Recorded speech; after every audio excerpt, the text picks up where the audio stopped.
సమయం అర్ధరాత్రి దాటింది. సుమారు 1:30 గంట నుంచి 2 గంటల మధ్య ఉంటుంది. ఒక ప్రైవేట్ ట్రావెల్స్ బస్సు అహ్మదాబాద్ నుంచి రాజ్కోట్ వైపు వేగంగా దూసుకెళ్తోంది. ఉదయం కల్లా గమ్యం చేరుకుంటామన్న నమ్మకంతో ప్రయాణికులంతా గాఢ నిద్రలో ఉన్నారు. బస్సు రాజ్కోట్ చోటీలా హైవేపై సాంగాణి గ్రామం సమీపంలోనే చేరుకుంది. అదే హైవేపై బస్సుకు కొద్ది దూరంలో ముందు భాగంలో ఒక ట్యాంకర్ వెళ్తోంది.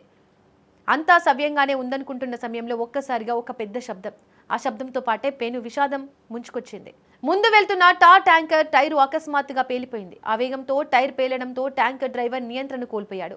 ట్యాంకర్ ఒక్కసారిగా అదుపు తప్పింది. అదే సమయంలో దాని వెనకే వేగంగా వస్తున్న ప్రైవేట్ బస్సు డ్రైవర్ బ్రేక్ వేసే లోపే జరగాల్సిన నష్టం జరిగిపోయింది. వేగంగా వెళ్లి ఆ ట్యాంకర్ ను బస్సు వెనుక నుంచి బలంగా ఢీకొట్టింది. ఢీకొట్టిన వేగానికి బస్సులో ఒక్కసారిగా షార్ట్ సర్క్యూట్ జరిగింది. అంతే, క్షణాల్లో బస్సులో మంటలు చెలరేగాయి. ఆ మంటలు ఎంత వేగంగా వ్యాపించాయంటే లోపల ఉన్న ప్రయాణికులు నిద్ర లేచి తేరుకుని బయటకు వచ్చే సమయం కూడా దొరకలేదు. కళ్ల ముందే బస్సు పూర్తిగా అగ్నిగోళంలా మారిపోయింది.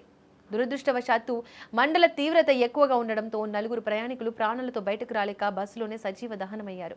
మృతదేహాలు పూర్తిగా కాలిపోవడంతో వారిని కనీసం గుర్తుపట్టడానికి కూడా వీల్లేని విధంగా మారిపోయింది. హాహాకారాలతో ఆ ప్రాంతమంతా భయానకంగా మారింది.